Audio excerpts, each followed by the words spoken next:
Welcome to the Slop Farm. Enjoy the video. You begin by preparing two things: a powered Xbox controller and an adapter that the Wii can accept.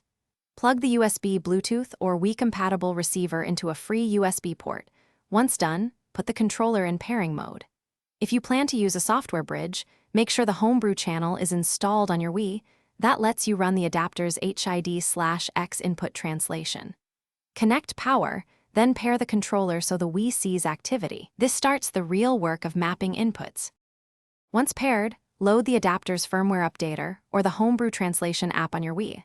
This is how the controller's signals become usable. Follow on-screen prompts to assign A, B, home, and directional inputs. Do this slowly so each button matches the intended Wii control.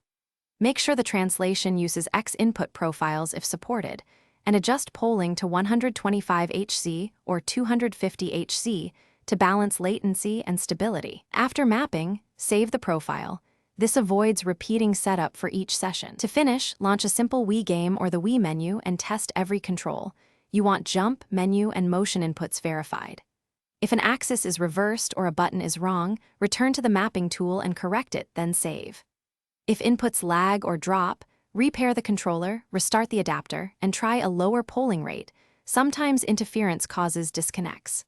One key troubleshooting tip: if pairing fails repeatedly, power cycle both devices and try a different USB port or a